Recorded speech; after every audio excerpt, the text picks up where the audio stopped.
Walter Grayson looked Evelyn Hartwell up and down. The way a man examines livestock he's decided isn't worth the feed. Slowly, without apology, without shame, and then he said the words right there on the platform where anyone could hear them. "You're too old. I can't use a woman like you." He didn't lower his voice. He didn't look away. He picked up his hat, adjusted the brim, and walked back toward the street as if he had simply declined a plate of food he hadn't ordered. Evelyn stood beside her single suitcase and did not move. The people on the platform stared. Some looked away quickly, the way people do when they've witnessed something ugly they don't want to carry home with them. Others kept watching because cruelty has always drawn a crowd. She was 56 years old. She had crossed half the continent on a promise. And now she was standing in a town she didn't know, with no one coming to help her. If you've ever been told you were too old, too late, or too far gone to deserve something good, this story is for you. Stay until the very end, because what happens to Evelyn Hartwell in Red Hollow, Montana will remind you that life doesn't run on anyone else's schedule. Subscribe to the channel so you never miss a story like this one. Hit that like button, and drop your city and country in the comments below. I want to see exactly how far this story travels. The train had been running 4 hours behind schedule, which meant Evelyn had spent most of the morning sitting in the last car watching Montana roll past the window like something out of a painting she had never been allowed to touch. The mountains were enormous. The sky was a particular shade of blue that didn't exist back east, the kind of blue that made a person feel small in a way that wasn't entirely unpleasant. She had told herself, somewhere around the third hour, that a sky like that was a good sign. She had been telling herself good signs for 3 weeks. The letter from Walter Grayson had arrived on a Tuesday in late October, addressed in careful, deliberate handwriting to the boarding house where she had been living since the bank took the farmhouse. She had read it 4 times before she let herself believe it was real. He was a rancher, he said, established and serious, looking for a woman of practical experience and steady character to share his home and his work. He used the word partner twice. He said age was no obstacle to a man who valued substance over appearance. He said he had grown tired of the kind of women who came west looking for adventure and left when the adventure turned out to be labor. Evelyn had written back the same evening. She had not pretended to be younger than she was. She had told him plainly, 56, widowed, no children living, experienced in managing a household, capable with livestock, not afraid of work or silence. She had sent the letter before she could talk herself out of it. His reply came in 9 days.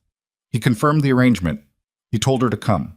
She had sold what little remained: a good coat, her mother's sewing box, 2 chairs she couldn't take on the train, and she had come. The platform at Red Hollow Station was smaller than she expected, a single long stretch of weathered boards running alongside the tracks, with a painted station house at one end and an open wagon yard at the other.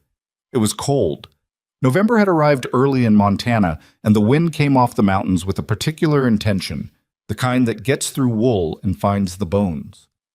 Evelyn stepped off the train with her suitcase in her right hand and a worn photograph tucked inside her coat pocket, her husband Edmund's face creased and soft from years of handling. And she stood on that platform and looked for a man who matched the description she'd been given.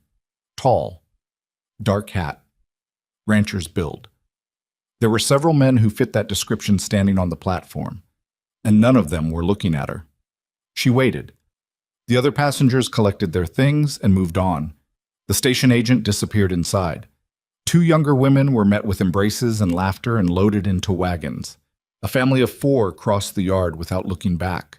The platform emptied by degrees, the way rooms do after a party, until Evelyn was left standing alone with her suitcase and the cold and the sound of the horses shifting their weight in the wagon yard. She told herself he was delayed. She told herself the roads were rough this time of year. She told herself a great many things in the course of that first hour, and she stood up straight through all of them because she had learned a long time ago that the worst thing a woman could do while waiting was look like she was waiting. He arrived at 11:15. She knew it was him before he spoke, not because he matched the description, but because of the way he walked, the careful, unhurried pace of a man who has decided something and is arriving to deliver it rather than discuss it. He was perhaps 40, which was younger than she'd imagined, with a face that had been handsome once and had hardened into something less than that. He stopped in front of her and looked her over the way she had seen men look at horses being offered at auction, measuring, calculating, searching for the defect that would justify the low bid. "Mrs. Hartwell," he said. Not a question. "Mr. Grayson." She held out her hand. He didn't take it. He looked at her for another moment. Then he looked past her, as if he were checking to see if perhaps there was another Mrs. Hartwell somewhere behind her who might be more to his liking. "You didn't mention your age," he said. "I mentioned it specifically," Evelyn said, "in both letters." "I meant—" He stopped, started again. "I thought you were being modest. Women do that. I thought maybe you meant you were 40, 45 at the outside." He said this without embarrassment. As a man states a clerical error, he expects to be corrected.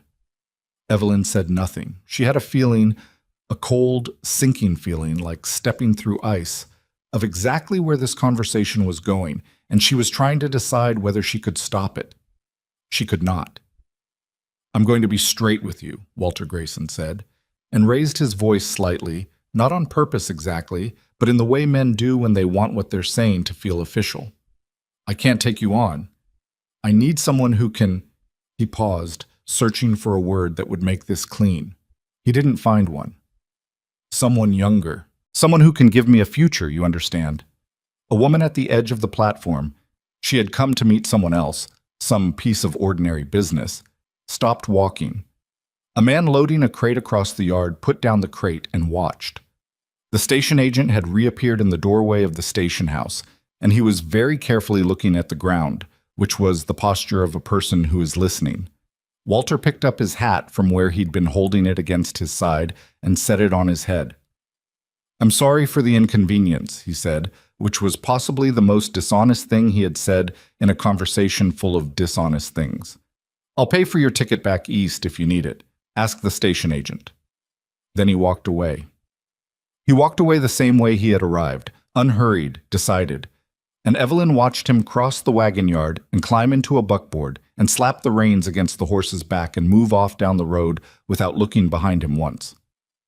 She stood very still. This was the thing people would not understand later when they told the story. Evelyn Hartwell did not cry. Not because she wasn't hurt. She was hurt in a way that started somewhere behind her sternum and radiated outward until her hands were cold and her throat ached. But because crying required a level of privacy she didn't have. She was standing in front of strangers. She had been rejected publicly, like a piece of merchandise returned to sender, and the only thing she had left in that moment was her posture. She straightened her spine. She set her suitcase down beside her feet, and she stood there in the cold and breathed through it. The woman who had stopped at the platform edge said something to the man beside her, something low. Evelyn caught the word shame and the word age and let them pass through her the way the wind was passing through her coat. People were going to say what they were going to say. She had lived 56 years, and she knew that much at least. What she didn't know was what she was going to do next. The ticket back east would take her to— what exactly? The boarding house, where she was behind on 2 months of rent. Her sister's house in Pennsylvania, where she would sleep in the back room and accept the particular brand of sympathy that felt like slow humiliation. The life she had already survived once and had no desire to survive again. She was thinking about this, or trying to think about it, past the cold and the ache and the sound of blood moving in her ears, when someone said, "Enough." Not loudly, but in the way of a man who is accustomed to rooms going quiet when he speaks. She turned.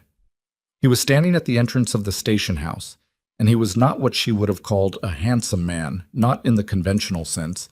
He was too angular for that, too weathered, with a face that looked like it had been exposed to Montana weather for 40-odd years, and had simply accepted the consequences.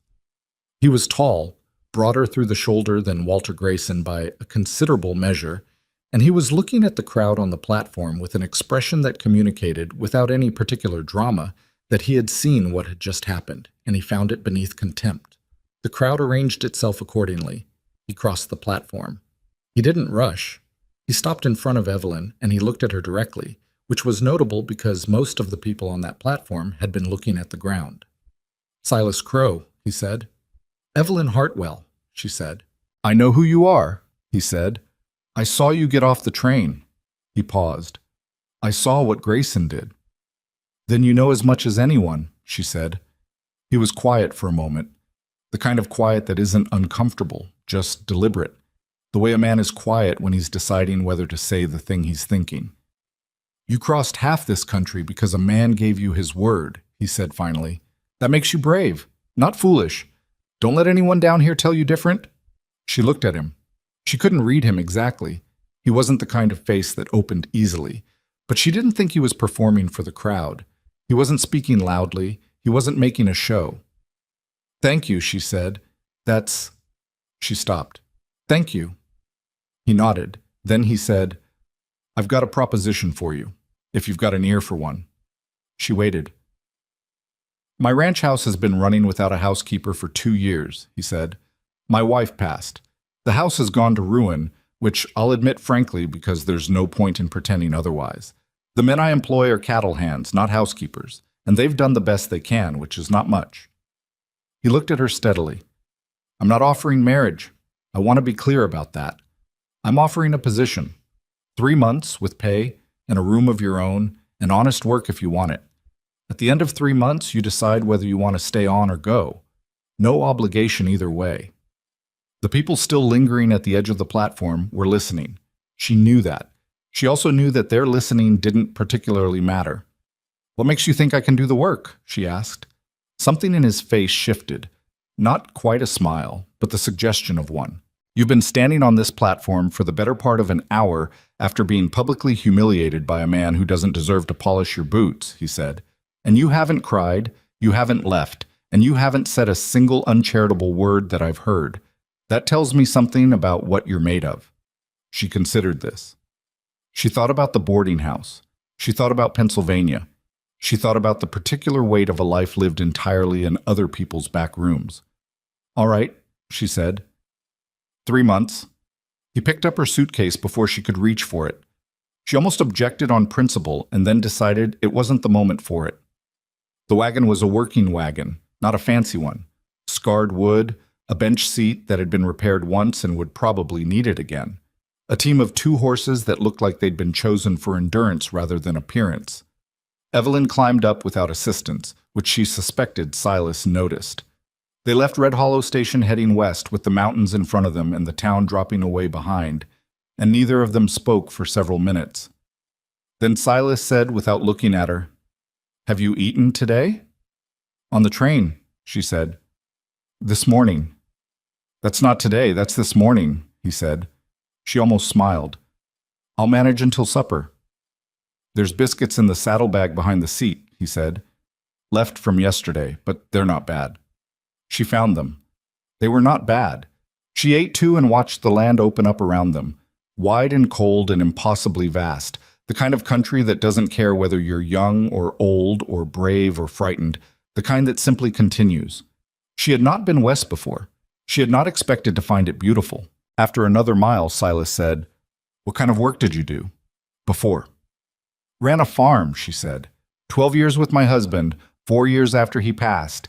Chickens, some cattle, vegetable crops, managed the accounts, did the preserving and the cooking and most of the repairs that didn't require a man my husband's size. What happened to the farm? Bank, she said. 2 bad years in a row, then a third that looked good until the drought. She said it without inflection, the way you talk about things that are finished. It was his family's land, not mine. When he passed and the bank took it, there wasn't anything to contest. Silas drove in silence for a while. Then, I'm sorry. Don't be, she said. It was a while ago. I've had time to make peace with it. Have you? He asked. Not unkindly, just directly. She thought about it honestly, which was more than she'd done in some time. Mostly, she said. He nodded as though that was a satisfactory answer, and they didn't speak again until the ranch came into view. She had prepared herself for practical. She had not prepared herself for the particular kind of neglect that settles into a house when someone has stopped believing it matters. The main house was large, solidly built, the kind of structure that had been put together by someone with confidence and permanence. But the porch sagged on one side. The shutters on 2 windows were missing entirely. The yard between the house and the barn had accumulated 2 years of miscellaneous debris, broken tools, a wagon wheel that had been leaned against the fence and simply remained, a feed bucket that had rusted through, sitting in the same spot long enough to leave a ring in the dirt. The inside was worse. She stood in the front room while Silas set her suitcase down and watched her look around. She could feel him watching her. She kept her face neutral. The furniture was coated in a fine layer of grit. Someone had made an effort at some point. There were curtains, though they had faded to near colorlessness. But the effort had stopped somewhere in the middle and simply never resumed. The kitchen had a good stove and a pantry that contained enough supplies to suggest the men were eating, but the surfaces were dark with grease, and the floor hadn't been properly scrubbed in what she estimated was at least a year. "I told you," Silas said. "You did," she said. "If you want to leave—" "I'm not going to leave," she said. "I'm going to start in the kitchen." He was quiet. Then, "All right. I'll need lye soap," she said. "And if you have any vinegar in the pantry, I'll need it all. I'll make a list of what else tomorrow after I see what's here." He nodded. He looked at her for a moment with an expression she couldn't fully read. Something between relief and something more complicated. "The men eat at 6, he said. "What do they normally get?" "Beans," he said. "Mostly, and cornbread when someone remembers to make it." "Tonight they'll get beans," she said. "Tomorrow they'll get something better." She went to the kitchen and she got to work. The ranch hands found out about her arrival in the way news travels in small contained communities, quickly, with commentary. By the time she had the kitchen fire going and the largest pot on the stove, 2 of them had appeared in the kitchen doorway with the transparent pretense of needing something from the pantry. The first one was young, 20 maybe, with a sunburned neck and the beginnings of a mustache he hadn't fully committed to. He looked at her with the specific expression of a young man trying to decide whether to be respectful or amusing, which in Evelyn's experience usually resolved itself in the direction of amusing unless someone gave him a reason to think otherwise. She gave him a reason. "If you're here for something from the pantry, get it and go," she said without looking up from the pot. "If you're here to look at the new housekeeper, you can close the door on your way out."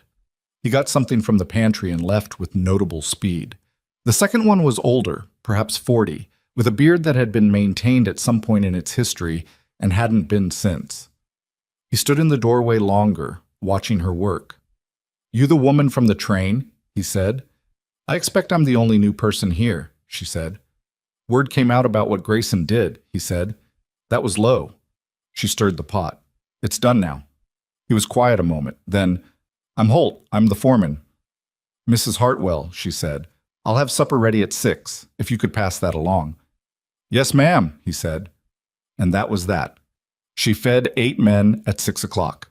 She had found cornmeal and had made cornbread to go with the beans, and she had found a half-wheel of hard cheese and sliced it thin and set it on the table, and she had heated water for coffee that was hot enough to mean it. The men ate without much conversation, the way men eat when they are genuinely hungry and the food in front of them is genuinely food. And when they were done, 2 of them said thank you and the rest filed out without saying anything at all, which in Evelyn's experience was also a form of appreciation. Silas ate at the end of the table. He didn't say anything to her directly during the meal, but she caught him looking down the table once with an expression she couldn't name. After supper, she washed the dishes alone. She was doing this when she heard boots on the porch, and then Silas came into the kitchen with 2 of the coffee cups refilled, which she hadn't asked him to do. He set one in front of her and stood with his back against the counter. "The men didn't complain," he said. "That's unusual." "What do they usually complain about?" "The food," he said.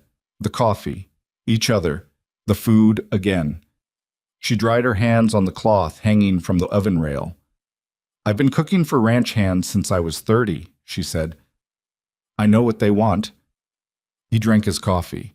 She drank hers. Outside the window, the night had come fully in, and the cold was against the glass. "There's something you should know," Silas said in a different tone. Not the rancher's tone. Something underneath it. "About the ranch. About why I needed someone here." She waited.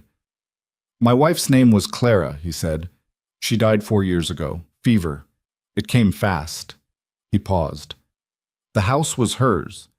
in the sense that she was the one who knew how to make it function as a home. I know how to run cattle. I know how to manage land and men and money. I do not know how to make a house feel like it's supposed to feel. He looked at the floor. It's been 4 years, and I don't think the men have noticed, but I've noticed, every single day. She didn't say anything immediately.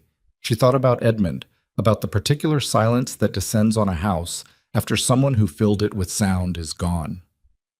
I noticed too, she said finally. It's a different kind of empty. He looked at her.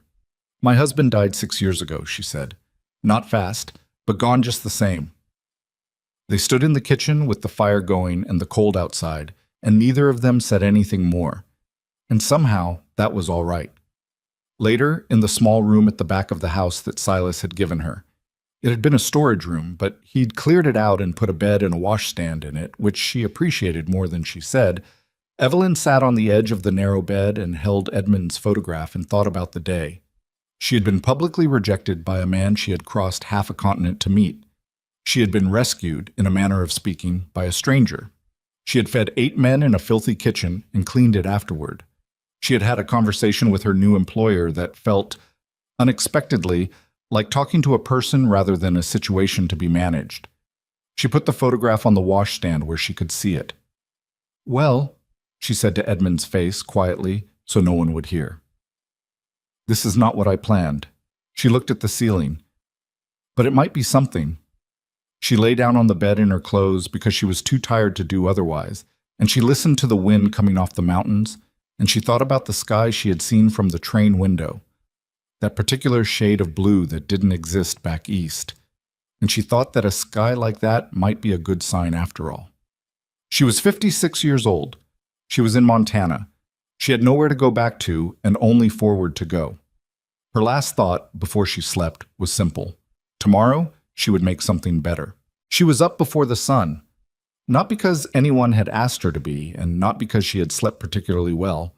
The wind had come through the gap under the back room door all night, and the mattress had a depression in the middle that suggested it had been used hard for many years and rested very little. But she had spent enough mornings in her life lying in bed waiting for courage that she'd eventually learned courage didn't come that way. It came from getting up. She built the fire in the kitchen stove while the house was still dark. She had taken inventory the night before, mentally cataloging the pantry the way she used to catalog the root cellar back in Ohio. Not with hope, exactly, but with practical assessment. There were dried beans, cornmeal, a tin of lard, some salt pork that had been there long enough to make her cautious, a half sack of flour that had been tied but not well, oats, and a small jar of molasses that still had an inch left in it. There was dried apple in a paper bag she nearly missed on the back shelf. Not much, but not nothing. She made oatmeal with the molasses and set dried apple to soak in warm water to soften. When Holt came in at 5:30, stamping his boots against the cold, he stopped in the doorway and looked at the table and then at her. Oatmeal, he said. With molasses, she said. An apple when it's ready. Sit down. He sat down. He wrapped his hands around the coffee cup she put in front of him, and he drank without speaking, which she respected. Men who needed to make conversation before they were fully awake were exhausting. After a few minutes, he said, "The others will be in at 6. "I know," she said. He watched her for another moment. "You were up early." "I'm always up early," she said. "Does that bother you?" "No," he said. "Clara, Mrs. Crow. She was up early too." He stopped as if he hadn't meant to say that. He looked back at his coffee. Evelyn said nothing. She stirred the oatmeal and let it be. The ranch hands came in at 6 in 1s and 2s with the same general attitude as the night before. Not unfriendly, but wary. The wariness of men who have learned to keep their expectations at a certain level so as not to be disappointed. The young one with the half-formed mustache came in last and sat at the far end of the table. He was trying to look indifferent to the food and failing. His name, she learned over the course of breakfast, was Pete. He was 19. He had come out from Illinois 2 years ago because he'd read something in a newspaper that had given him ideas, and the ideas had brought him to Montana.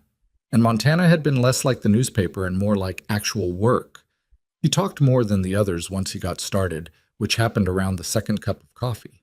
The man next to him, older, with a quiet that felt chosen rather than natural, was called Dutch, and he had been at the Crow Ranch for 11 years, which made him the longest tenured hand by several years and gave him a settled authority that didn't require him to speak much. Silas came in after the others. He sat at the head of the table the same way he had the night before, not performing authority, just occupying it. And he ate without directing conversation, though he listened to what was around him in the careful way of a man who misses very little. After the men had gone out to begin the day's work, and Silas had taken his coffee out to the porch, Evelyn began what she had been thinking about since she'd opened her eyes that morning. She cleaned the kitchen. Not the surface cleaning she'd managed the night before, which had been triage. This was the real work. She moved the stove away from the wall and cleaned behind it. She pulled everything out of the pantry, wiped the shelves with vinegar water, and put everything back in order with the older goods in front and the newer in back. She scrubbed the floor on her hands and knees with lye soap until the boards, which had been so dark with accumulated grease they looked nearly black, began to show their actual color underneath. A warm, pale pine that had not seen light in at least a year. Her knees ached. Her back made itself known in the persistent way it had been doing since she turned 50. She kept going. Around mid-morning, Pete appeared in the doorway. "Ma'am," he said, "what is it?" "Dutch sent me to ask if you needed anything from the barn." He looked at the floor, which was half scrubbed, and then at her on her knees. I don't need help with the floor," she said. "Tell Dutch thank you." He didn't leave. "Was there something else?" she asked. "The other women," he said, and then stopped. She sat back on her heels and looked at him. "What other women?" "There were 2 others," he said, "before you, that Mr. Crow brought on, after Mrs. Crow passed." He was clearly uncomfortable, the way young men are when they've started saying something they can't cleanly finish. "The first one left after about a week, said it was too far from town. The second one," he paused. "She lasted about 3 weeks. Dutch said she cried most of the time." Evelyn looked at him. "And you're telling me this because?" she said. He flushed. "I don't know exactly," he said honestly. "I guess because I didn't want you to not know, and then feel like you didn't know." She considered that for a moment. It was not elegantly put, but it was genuine. "I appreciate that," she said. "Now go tell Dutch I don't need anything from the barn." He went. She went back to scrubbing the floor, and she thought about the 2 women who had come before her and left. She didn't judge them. Montana in November was not what most people imagined when they imagined a new life. The cold alone could hollow you out if you weren't ready for it, and the distance, and the silence, and the particular kind of loneliness that comes from being the only woman among a group of men who don't quite know what to do with you. Those women had every right to leave. She also had no intention of leaving. By noon, the kitchen floor was clean. She stood up slowly. Her back announced this with considerable emphasis, and she walked to the pantry and looked at what she had to work with for dinner. The salt pork she'd been cautious about was, on closer inspection, not as far gone as she'd feared. She put it on to render. She made biscuits with the flour, twice as many as she thought she needed, because in her experience, men in cold weather and hard work ate considerably more than you expected and complained quietly if there wasn't enough. She made a pot of beans with the pork fat and some dried onion she found in the back of the pantry, and black pepper and a bay leaf, cooked slow and long the way her mother had done it. The kitchen smelled like a place people lived. She hadn't fully realized until she smelled it what had been missing.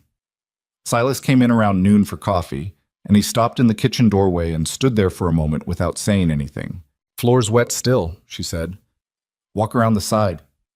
He walked around the side and stood at the kitchen threshold instead, holding his hat against his thigh. He was looking at the floor. "You did that this morning?" he said. "I started at 6, she said. "It took a while. The boards are good. They just needed to be found again." He looked around the kitchen, at the ordered pantry, the clean stove, the biscuits rising on the shelf near the heat, with an expression she still couldn't fully read. There was something underneath the practical assessment, something older. "Clara would have done it the same way," he said. Not a comparison, just a fact he'd said out loud before he decided whether to. "Is that all right?" Evelyn asked. He looked at her. "Yes," he said. "It's more than all right." He poured his own coffee and went back outside, and Evelyn went back to the beans. She had been thinking all morning about the house beyond the kitchen. The kitchen was a start, but it was one room. The rest of the house was in varying states of the same neglect. Not malicious, not careless exactly, but the specific kind of disorder that comes from a man who has narrowed his world to what's strictly necessary and let everything else accumulate. She had noticed, in passing through to her room the night before, that one of the front room windows had a crack in the lower pane covered with oilcloth, that the curtains in what appeared to be a sitting room were half off their rod, that there were 2 chairs in the front room and one of them had a broken leg propped up with a folded piece of wood that solved the problem technically, but not particularly well. These were fixable things. She was a person who knew how to fix things. After dinner, which was eaten largely in silence, but with what she identified as appreciative silence, which was the better kind, she went to Silas and told him what she needed. She was specific: glass for the window, or at minimum something better than oilcloth, thread and a needle if there was any in the house, wood glue or nails, and a hammer for the chair. She also told him the pantry needed restocking before the end of the week, and she gave him a list. He looked at the list for a moment. "You wrote this fast," he said. "I kept it in my head all morning," she said. "Then I wrote it down." He looked up. There was something in his face, not amusement exactly, but the cousin of it. "I'll send Holt into town Thursday," he said. "Is Thursday too long?" "Thursday is fine," she said. "I'll manage until then." She managed. Not easily and not perfectly. And there were moments across those first few days when her body staged protests of varying severity. Her back on the second night, her hands by the end of the third day when the cold and the lye soap had worked on them until the skin cracked at the knuckles. She kept a cloth in her apron pocket and attended to the cracks when they got bad and kept working. The men noticed. Not immediately and not all at once, but by Thursday, when the kitchen was clean and the front room curtains had been rehung and the chair with the broken leg had been properly repaired with nails and wood glue she found in the barn. There was a different quality to the way they moved through the house. Quieter, somehow. More deliberate. Pete stopped appearing in the kitchen doorway to look at her and started appearing in the kitchen doorway to ask if she needed anything brought in from outside, which was different and which she accepted. Dutch said nothing for 4 days and then on Thursday evening set a bundle of dried sage on the kitchen table. "Grows along the east fence line," he said. "Claire used to like it for cooking." "Thank you," Evelyn said. He nodded and left, and she put the sage in a jar on the shelf where she could see it. Holt came back from town Thursday afternoon with the supplies she'd listed and, also she noticed, a small jar of vanilla extract that had not been on the list. "I thought maybe, He set it on the table and looked away. "For baking, if you do that." "I do that," she said. She made a cake on Sunday. Nothing complicated. A simple cornmeal cake sweetened with molasses and the vanilla, baked in the Dutch oven with dried apples sliced across the top. She made it because Sunday was a harder day than the others, the kind of day when men who are far from home feel the distance most. She had learned that from Edmund, who had grown up on a ranch and told her once that Sunday dinners were the thing he remembered best about his mother. Not the food specifically, but the sense that someone had taken the day seriously. She took it seriously. The men ate the cake without a great deal of ceremony, which was what she expected. But Pete ate 2 pieces and looked briefly stricken with something between surprise and gratitude, and Dutch ate his slowly, the way a person eats something they want to last, and that was enough. Silas ate 1 piece and then sat at the table after the others had gone and looked at the remaining cake for a moment. "My wife made cake on Sundays," he said. "A lot of women do," Evelyn said. "I know," he said. "It's not—" He stopped. "I just hadn't had it in a while, that's all." She sat down across from him, which she hadn't done before. She had been careful to maintain a working distance, not because she felt it was required, but because she understood that a household needed time to settle before certain things were appropriate. But he looked in that moment like a man who was tired in a way that sleep didn't fix, and she recognized that tiredness. "How long were you married?" she asked. 18 years, he said. "She came out here with me when this place was nothing. We built it together." He looked at his hands on the table. "She was better at it than I was, most of it. The people part. She could talk to anyone. He made a small gesture. I am better with horses. I noticed, Evelyn said. He looked at her. You're easier out there than you are in here, she said. That's not a criticism. My husband was the same. The house made him nervous. He was always looking for something to fix. Did that bother you? She thought about it honestly. Sometimes, she said, but I understood it. He showed what he felt by doing, not by saying. Some people are like that. Silas was quiet for a while. Clara used to say I wasn't hard to read, he said. She said most people just didn't try. She sounds like she was a perceptive woman, Evelyn said. She was, he said. She would have... He stopped. He closed that sentence off deliberately, the way you close a door that opens onto something you're not ready to look at. She would have liked that you fixed the chair, he said instead. It bothered her for years. I kept saying I'd get to it. Men always say they'll get to it, Evelyn said. Something in his face shifted. Not quite a smile, but close enough that she counted it. I suppose they do, he said. He got up from the table. He rinsed his own plate, which she hadn't expected, and set it on the drying rack, and he put his hat back on and looked at her for a moment from the doorway. The house feels different, he said. I want you to know I've noticed. Thank you, she said. Get some sleep, he said. You've been up before everyone else for a week. I'll sleep when there's less to do, she said. He gave her a look that was the exact expression of a man who knows an argument is pointless and has decided not to have it. And then he went out, and she heard his boots on the porch, and then the quiet. She sat at the table alone for a few minutes. She was tired. More tired than she'd been in a long time.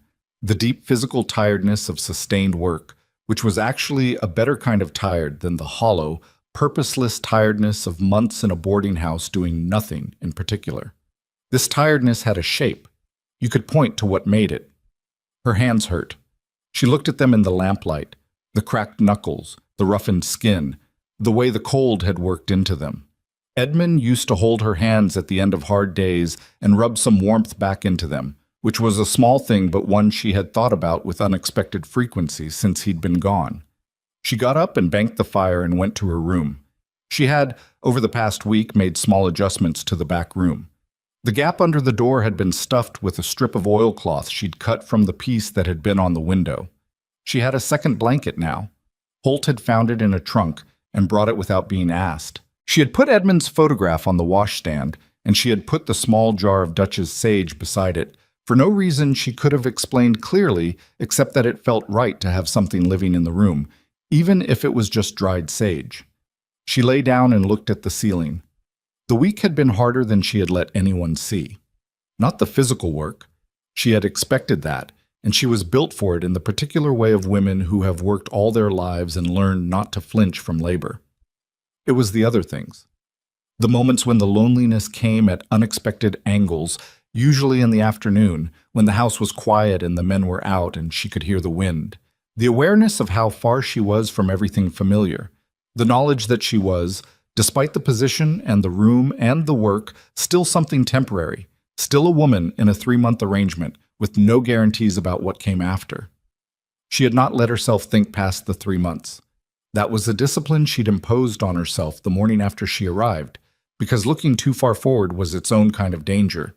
But the house was coming alive under her hands, and the men had begun to trust her with small things, and Silas Crow had sat across from her and talked about his wife with the careful openness of a man who hadn't done that with anyone in a very long time. And there was something in all of that, something she didn't have a clean word for, that felt like it might be worth protecting. She was thinking about this when she heard it. Voices, outside. Not the normal sounds of a working ranch at night. Not a horse moving in the barn or someone crossing the yard with a lantern. These were voices at a distance, low and purposeful, and then the sound of cattle moving, which was wrong at this hour, and then a single sharp sound that she identified after a second's stillness as a rifle shot. She was up and had her coat on before the echo finished. She went to the kitchen and got the lantern and lit it, and went to the back door and opened it, and the cold came in hard and immediate. Across the dark yard she could see light in the barn and the silhouettes of men moving fast, and she could hear Silas's voice, Not the words, but the tone, which was controlled and very serious, directing someone. She stood in the doorway and made herself assess rather than react. Something was wrong with the cattle. And whatever was wrong had Silas Crow and his men moving through the dark at a pace that meant it was worse than routine. She went back to the kitchen and stoked the fire high. She put the largest pot on to boil. She did not know yet what had happened or what would be needed, but she knew that when men came in from trouble in the cold, the first things they needed were warmth and something hot to drink, and she would have both ready. She waited. Holt came in first 20 minutes later with a gash along his forearm where something, a wire, from the look of it, had cut him. He was holding it with his other hand and the blood had come through. "Sit down," she said. She had already found the clean cloths and the tin of carbolic salve she'd located in the pantry on her first day. "It's not bad," he said. "Sit down anyway," she said. He sat. She cleaned the cut in the lamplight, working efficiently, applying pressure and then the salve, wrapping it with a clean strip of cloth. Holt watched her hands with the expression of a man who expected to be told something unpleasant and kept being surprised that it wasn't unpleasant. "How'd it happen?" she asked. "Wire fence on the east pasture," he said. "Someone cut it. We lost about 30 head through the gap before we caught it." She looked up. "Cut it deliberately?" "3 cuts, evenly spaced," he said. "That's not an accident." She tied off the bandage. "Who would do that?" Holt looked at her for a moment with the assessment of a man deciding how much to say to someone who hasn't been here long enough to have earned all of it. "There's been trouble, he said finally, "with a man named Garth Bellamy. He runs cattle east of us, and he's been trying to get Mr. Crow to sell off the east pasture for 2 years. Mr. Crow won't." "And so the fence gets cut," Evelyn said. "This is the 3rd time," Holt said, "but it was wire before. Tonight someone used wire cutters and did it right." He paused.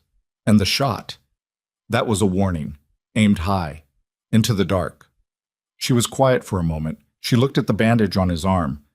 "There'll be more men coming in," she said. "I've got the stove hot." "Yes, ma'am," he said. She fed them all when they came in, us, Pete and Dutch, and the 2 other hands, cold and tired and in varying states of agitation. She made coffee strong enough to make a point and kept it coming, and she heated the beans left from dinner, and she did not ask questions because this was not the moment for questions. She listened instead to the fragments of conversation that moved around the table while the men ate and warmed up, and from the fragments she assembled a picture. Garth Bellamy was not a man who accepted the word no. He had money, and he had influence, and he had a lawyer in Helena who wrote letters that made things sound legal that were not entirely legal, and he had been working on Silas Crow's eastern land for 2 years with the patience of a man who believes eventually the other man will tire. The fence cuts had been happening with increasing frequency. The cattle lost tonight were not the first cattle lost, and Silas had, so far, dealt with this the way Silas dealt with most things, directly, stubbornly, and largely alone. He came in last when the others had mostly gone. He was cold through, the kind of cold that comes from being outside in Montana at night for the better part of 2 hours without moving fast enough to stay warm, and there was mud on his coat and something that might have been a bruise beginning on the side of his jaw. He sat down at the table without speaking. She put coffee in front of him. She put a plate of beans in front of him. She sat down across from him, the way she had done earlier that evening, which felt like a very long time ago now. "How bad?" she said. 32 head, he said. "We got most of them back. Lost 4 in the dark, might find them tomorrow." He drank the coffee without looking up. "The fence line was cut clean. This was planned." "Holt told me about Bellamy," she said. He looked at her. "He didn't tell me much," she said. "Just that there's been trouble, and this wasn't the first time." Silas was quiet. He ate some of the beans. Outside the wind was up again, the same wind that had been at the door all week, the kind that made the house feel both more vulnerable and more necessary. "Bellamy wants the east pasture because it connects his land to the river access," Silas said. "Without my piece, his cattle have to be driven an extra 8 miles to water. He made a fair offer 2 years ago. I turned it down. Since then, the offers have stopped and the trouble has started." "What kind of trouble?" Evelyn asked. "Besides the fence." He looked at her for a moment. "Why are you asking?" Because I've been here a week, and I'd rather know what's around me than find out sideways, she said. He considered that. Then, fence cuts 3 times, cattle turned out once before tonight, a fire in the south hay barn last spring. We couldn't prove it was him, but... He paused. And letters to the county land office questioning my title on the east pasture. His lawyer is good, and the questions are technical, but they're manufactured. Do you have the original deeds? She asked. In the strong box, he said. But there's paperwork from when I bought the parcel in '74, and Bellamy's lawyer is saying there was an error in the survey, which there wasn't, but proving it requires... He stopped. It requires things I don't have time for, which is part of what he's counting on. Evelyn looked at the table. She thought about the kind of man who works on another man's patience the way water works on stone. Not by force, but by persistence, by wearing down the edges until the shape changes. You need to document everything, she said. Every incident. Date, what happened, who saw it, in writing, with signatures if you can get them. He looked at her. I know that sounds like the slow way, she said. But if he's manufactured a paper problem, you need a paper answer. A lawyer can't argue with a dated record witnessed by 8 men. Silas was quiet for a long moment. He looked at her with the particular attention of a man reevaluating something he thought he'd already assessed. Where did you learn that? He said.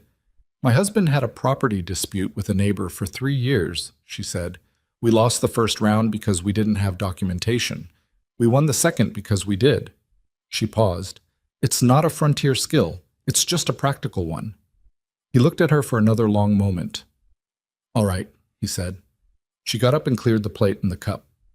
Get some sleep, she said, which she realized was exactly what he had said to her 2 hours ago, and which almost made her smile. He noticed. You're not wrong, he said. He went out, and she banked the fire for the second time that night and went to her room. She lay down and looked at the ceiling, and she thought that the house had changed in the past week, yes, but that the change she hadn't expected was in herself. She was not the woman who had stood on that platform with her suitcase and a crushed hope and nowhere to go.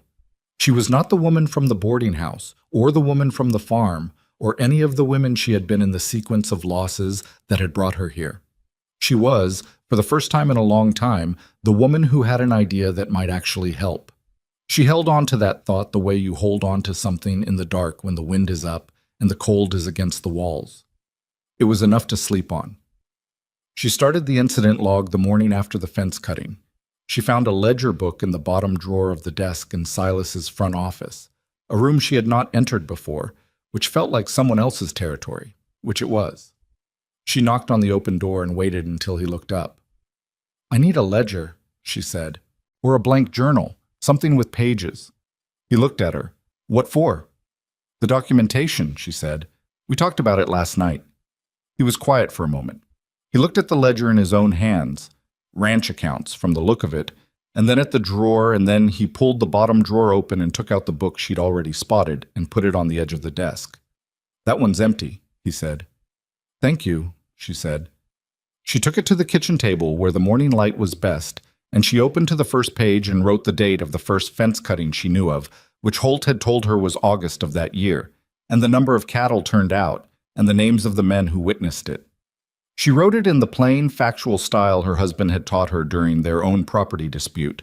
Not dramatic, not editorial, just what happened, when, and who saw it. Facts were facts only when you wrote them down before memory started editing them. Holt came in for coffee and watched her write. Mr. Crow asked you to do this? He said. We agreed it needed doing, she said. Can you remember the exact date of the August fence cut? As close as you can. He thought about it. 3rd week of August, he said. I remember because we'd just finished the South Pasture rotation. August 18th or 19th. Who else was there? Dutch, me. Young Pete had just started. He'd been here maybe 2 weeks. And Crow himself. She wrote it down. The hay barn fire in spring. When exactly? Holt sat down across from her with his coffee. He had the expression of a man who was deciding something and then decided. April, he said. Early April. The ground was still hard. I remember the mud froze overnight and made it harder to get water from the well. He paused. That one. We all knew it was set, the way it started in 3 places at once. But Mr. Crow said we couldn't prove it without proof. He was right, Evelyn said. But we can write down what you saw, what it looked like. 3 points of origin. She wrote, "Who else saw it?" He gave her names. She wrote them all. She spent 3 days on the ledger, going to each of the ranch hands in turn. Dutch at the fence line while he worked, Pete in the barn, the 2 other hands named Cord and Reyes during their noon break, asking questions in the specific way she had learned, which was not leading but not vague either. She wanted what they saw, not what they thought. And she told them that, and most of them responded to the distinction better than she expected. Silas watched this process from a distance. He did not interfere, but she caught him looking at her across the yard when she was talking to Dutch. And once, when she came in from the barn after speaking to Cord and Reyes, he was at the kitchen table with his coffee, which meant he had been there a while. "They're talking to you," he said. "They're answering questions," she said. "There's a difference, but it's a small one." "Dutch hasn't talked to a woman at length since Clara died," he said. "I've heard him say more in 3 days than in the past 2 months. She poured herself coffee and sat down. "He misses having someone listen," she said. "Men in a working crew don't really listen to each other. They talk, but they're not listening. It's different." Silas looked at his cup. "I didn't know that," he said. "You do it too," she said. "You hear what your men say. You don't always hear what they mean." He was quiet for a moment, then, without defensiveness, "How do you tell the difference?" "You pay attention to what they don't say," she said. "Pete talks about Illinois constantly. That means he's homesick and won't admit it. Dutch brings things. The sage, a piece of rope he braided and left on the kitchen step yesterday, and doesn't explain them. That means he's grateful and doesn't have the words. Holt," she paused. "Holt watches the house the way a man watches something he's been taking care of and is relieved to hand over. He was holding things together here. He's tired." Silas looked at her. "You've been here 2 weeks," he said. "I've been watching people for 56 years, she said. He was quiet for a long moment. Then he said, "What do you see when you look at me?" She looked at him directly. He held the look, which she appreciated. Some men looked away when they asked a question they actually wanted answered.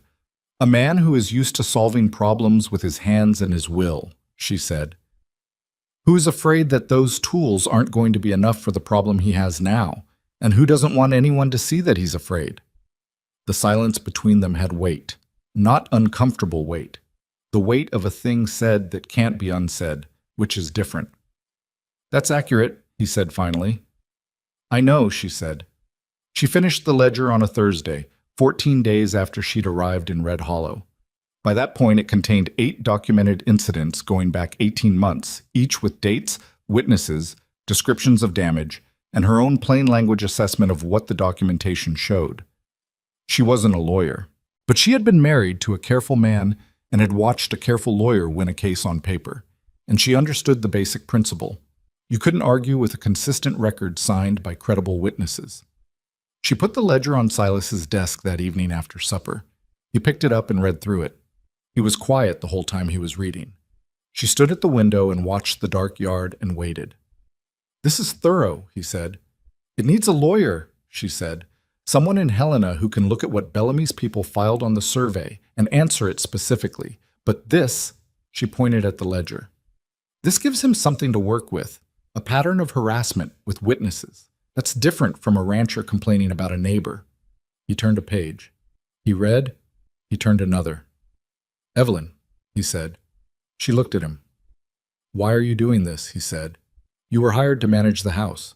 She thought about how to answer that honestly. "Because I've been managed out of places before," she said, "by people with more paperwork than they had right. And I didn't like it, and I don't like seeing it happen to someone else." She paused. "Also, I live here now. Even if it's temporary, I live here. What threatens this place threatens me." He looked at her for a long moment. "Even if it's temporary," he repeated. 3 months is what we agreed," she said. "Yes," he said. "It is." He looked back at the ledger, but she noticed he didn't close it. The trouble with Bellamy arrived in person 10 days later. She was in the garden. She had cleared the dead growth of what had been Clara's kitchen garden and turned the soil and put in winter cabbage, which was too late in the season by any reasonable measure, but she had done it anyway because the beds were there and empty when the buckboard came up the road. Two men on the seat, one driving and one sitting with the particular posture of a man who considers himself to be arriving. She had not seen Garth Bellamy before, but she knew him the way you know certain types of men. The ones who take up space deliberately, who arrange their bodies in rooms and on seats and on horseback to communicate exactly as much authority as they want you to register. He was perhaps 55, heavy-set, with a good coat and the beginning of a belly that hadn't been there 10 years ago and hadn't been fully acknowledged yet. He had small eyes and an easy smile, which she had always found to be an unpleasant combination. He looked at her in the garden with the particular expression of a man who doesn't know who she is and isn't sure she's relevant. "Is Crow here?" he said to her in the tone men use when they want an answer quickly from someone they don't consider part of the conversation. "I'll let him know you're here," she said. "Who should I say is calling?" He told her. She went inside without hurrying, which she could tell irritated him, and she found Silas in the barn with Holt and told him quietly. "What does he look like?" Silas said. "Like a man who's used to waiting being done by other people," she said. Something in Silas's jaw set.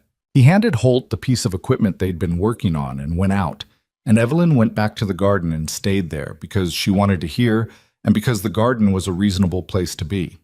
She heard most of it. Bellamy was cordial. That was the thing about him. He had the manner of a man making a friendly call, not the manner of a man who'd had wire fences cut on his neighbor's property 3 times in 8 months. He spoke about the winter coming hard, about cattle prices, about the difficulty of running a ranch operation in Montana when the land surveys were so inconsistently done. He brought around, eventually, to the East pasture. He had a new offer, he said. Better than fair. His lawyer had identified a concern about the survey that he wanted Silas to understand was not a threat, simply a reality, one that made the title on that parcel difficult. "Difficult how?" Silas said. "Open to question," Bellamy said. "In a court, say. Which I don't want. Which I'm sure you don't want. These things cost money and time and don't always go the way you expect." He paused. "My offer would avoid all that." "Your lawyer's been writing to the county land office for 7 months," Silas said. "Out of an abundance of caution," Bellamy said, "to protect both our interests." "Both our interests," Silas said. The flatness in his voice was impressive, so he didn't inject it with anger or mockery, he just set it back. Bellamy's easy smile stayed where it was. He made the offer. It was, Evelyn admitted to herself, not a contemptible number. But numbers were not the point, and all 3 of them knew it. "No," Silas said. "Silas." Bellamy dropped the formality slightly, in the way men do when they want to suggest that they're being led into your first name as a privilege. "I'm trying to avoid a situation here that gets ugly for everyone. The survey issue—" "There's no survey issue," Silas said. "I've had that parcel surveyed twice. My deeds are in order. If your lawyer has found something to question, your lawyer manufactured it." The easy smile went away. It didn't become angry exactly. It became something more careful, which was in some ways worse. "That's a serious thing to say," Bellamy said. "I know what it is," Silas said. Bellamy looked at him for a moment. Then he looked, briefly, toward the garden, toward Evelyn. She kept her eyes on the turned soil and did not look up. "You've got new people around," Bellamy said, still looking toward the garden. "I've got a household to run," Silas said. "Same as always." "Just new faces," Bellamy said. "Makes a man think." There was something in the way he said it that made the skin on Evelyn's forearms tighten. Not a threat, not quite. An observation worn to look like a pleasantry. "My answer is no," Silas said. "Same as the last time and the time before." Bellamy picked up his hat. "I hope you're sure about that," he said. "Because once the legal process starts, it's harder to stop than people expect." He settled the hat on his head. "I'll see you around, Silas." He left. Silas stood in the yard until the buckboard was out of sight. Evelyn waited. When she heard his boots on the garden path, she looked up. His face was controlled, but she knew by now where to look, around the eyes, in the set of his jaw. And what she saw was not anger, so much as the exhausted tightness of a man who has been fighting the same battle long enough that the fighting itself has started to cost him. He's going to move forward with the legal challenge, Silas said. Probably, she said, and he's going to keep cutting fences and doing whatever he does in the meantime, because that's how he applies pressure. He looked at the road where the buckboard had gone. I've been through 3 hands in the past year. 2 of them left because of Bellamy's interference. He got to them somehow. Money or threats, I don't know. And without enough men, I can't... He stopped. Silas, she said. He looked at her. When did you last sleep a full night? She said. He opened his mouth and then closed it. That was its own answer. Come inside, she said. I'll put coffee on and we can think about this properly. There's work. Holt can manage the work for 1 hour, she said. Come inside. He came inside. She made the coffee, and she sat across from him, and she told him what she'd been thinking since Bellamy's buckboard appeared on the road. He's counting on you to fight this the way you fight everything, she said. Directly, stubbornly, alone. The fence cuts, the legal letters, they're all designed to wear you down and wear your men down and make the whole thing more trouble than it's worth. I know that, Silas said. So you can't fight it the way he expects, she said. The ledger is a start, but you need more than documentation. You need the county behind you, or enough of it. You need people in Red Hollow who will say on paper, with their names, that they know your land, your operation, your character. She paused. Who in this county owes you something, not a favor? I mean something real. Someone you helped when they needed it. He thought about that. Jim Alderton, east of town, he said. His cattle got through our fence 2 winters ago when we had the bad ice storm. We wintered them for him, 4 months, no charge. He's been meaning to pay me back in some form. Who else? The Vasquez family north of the river, Martin Vasquez. His oldest boy rode for me 2 summers. I paid him fair and gave him a horse when he left to start his own place. Who else? Silas looked at her. Why does this matter? Because Bellamy has a lawyer and money, she said. You have a community. A community that will speak is worth more than money in the right court, and it is worth considerably more than money in a land office that answers to public pressure. She said this plainly, not as inspiration, just as the practical fact it was. If 10 men in this county write to the land office saying they have known Silas Crow for 20 years and know his land and his title and his character, that is 10 men your lawyer can cite. Bellamy can manufacture a survey problem. He cannot manufacture 10 good men saying you're honest.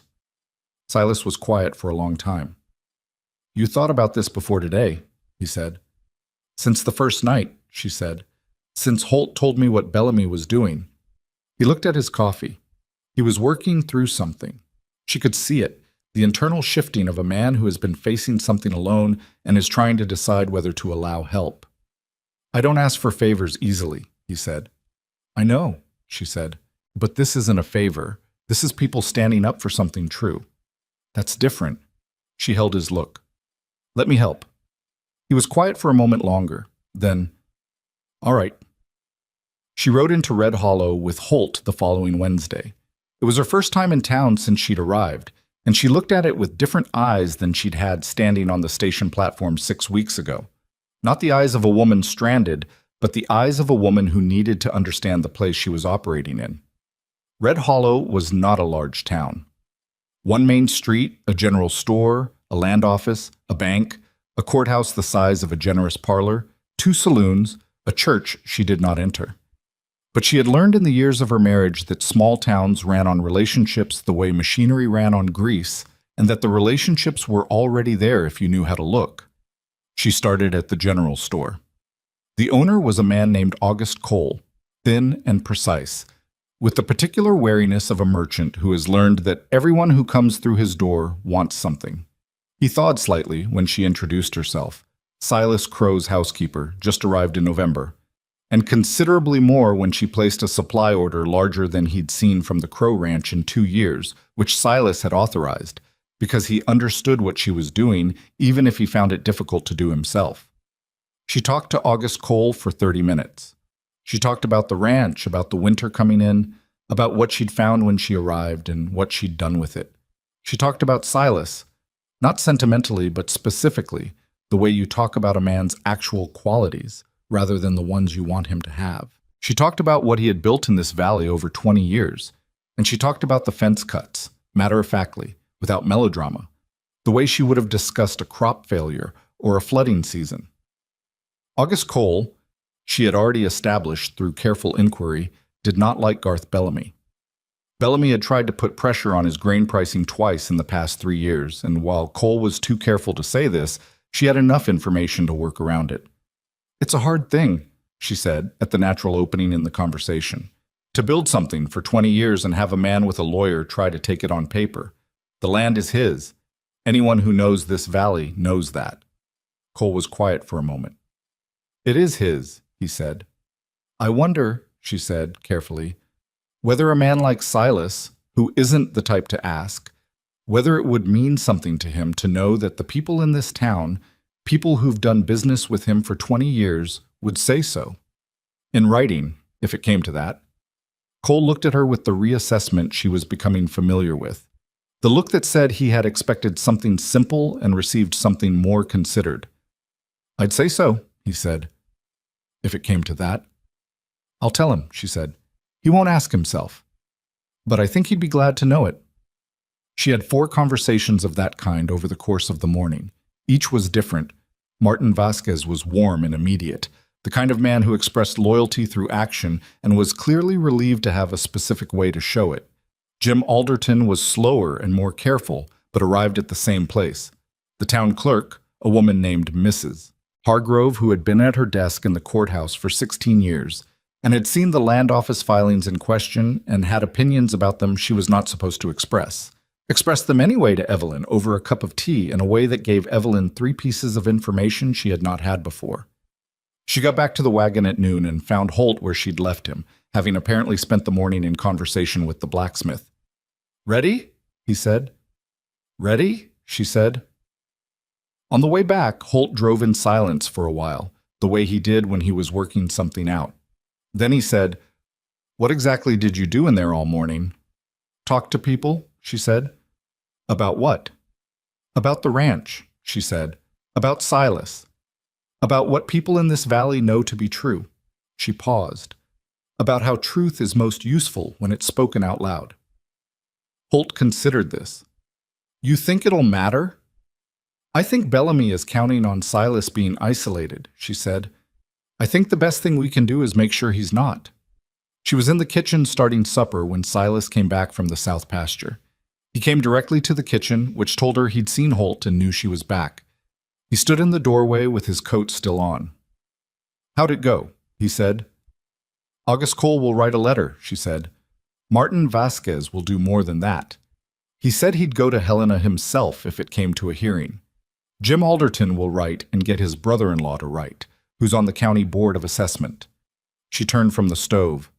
"And Mrs. Hargrove at the clerk's office told me, privately, that the filing Bellamy's lawyer submitted in September has a procedural problem that she flagged to the land commissioner in October and is waiting to hear back on. She said she flagged it because it looked, and I'm using her word, irregular." Silas looked at her. "She said that," he said. "She said that," Evelyn confirmed.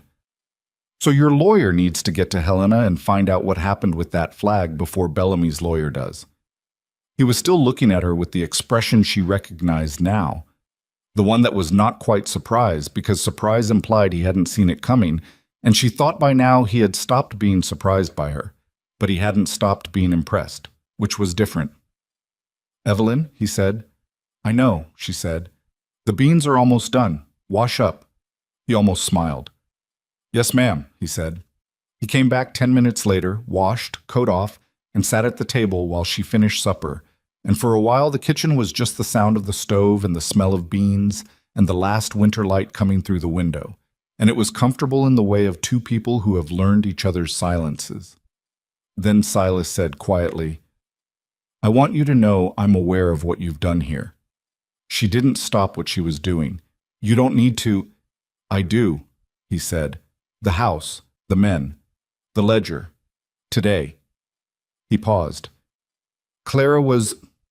She was the person in our marriage who knew how to do this, how to hold a community together, how to talk to people, how to make allies without them knowing they'd become allies.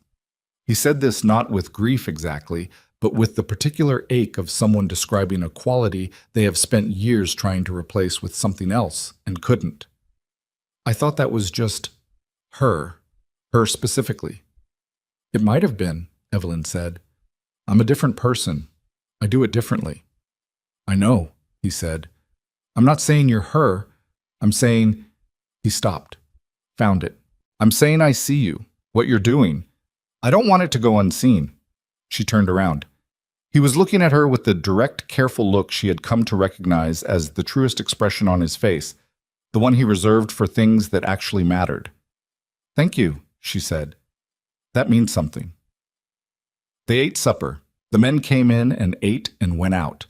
The dishes were done and the fire was banked and the house settled into night around her, and Evelyn went to her room and sat on the edge of the bed and held Edmund's photograph and felt something she hadn't expected to feel so soon. Not happiness, exactly. Not yet. But the adjacent thing. The thing that makes the ground solid under your feet when it's been uncertain for a long time. Something like belonging. She was still turning that word over in her mind when she heard the horses. Not one or two. Several, moving fast on the road from the south. She was at the window in seconds, and what she saw made her breath catch. Fire. Not the house. The south hay barn, the one that had burned last spring. The rebuilt one. The one the men had worked 2 weeks to put back up. It was burning with the bright, deliberate efficiency of a fire that had been started well, and in the dark she could see figures on horseback moving away from it at speed, heading back toward the south road, toward Bellamy's land. She was out of her room in seconds. She hit the back door hard and shouted into the dark with a voice that came from somewhere she hadn't accessed in years. Not a scream, not panic, but the carrying shout of a woman who has spent decades making herself heard over wind and cattle and the noise of working land. Fire! South barn! Fire! Everyone up! The ranch came awake. And this time, Evelyn did not stay in the kitchen. She ran. The south barn went fast. Hay barns always did. There was nothing to be done about the structure itself. By the time Evelyn reached the yard, the roof had already caught, and the men who arrived ahead of her were forming a line not to save the barn, but to keep the fire from jumping to the main barn 40 yards north, where the horses were. She understood this immediately and didn't waste time on the wrong fight. Wet burlap, she shouted at Pete, who was standing at the well looking at the fire with the frozen expression of someone whose body hasn't caught up to the emergency yet. Everything in the supply shed, burlap sacks, any canvas, wet it all down and get it to Holt. He moved. She moved too. She went to the main barn first, not because she was braver than the situation required, but because she was thinking ahead of it. The horses were already agitated. She could hear them from 20 yards out, that particular high, tight sound horses make when they smell smoke, and their instincts are telling them to run. She got the barn doors open and she went in and she talked to the nearest horse the way she had always talked to frightened animals, low and steady and continuous, not trying to calm it down so much as giving it something to listen to besides the fire. Dutch was already inside. He was working his way down the stalls, unlatching each one, moving with the contained speed of a man who knows that rushing will cost him more time than it saves. He looked at her over the back of a gray mare who was trying to pull her head away from his hands. Get the ones on the east side, he said. Leave the doors open. They'll go out on their own if they have to. She went east, 4 stalls. She worked fast, talking the whole time, her hands on necks and shoulders, not gripping, just present. The 4th horse, a big roan gelding Silas used for ranch work, was the worst of them, pressed into the back corner of the stall with his ears flat.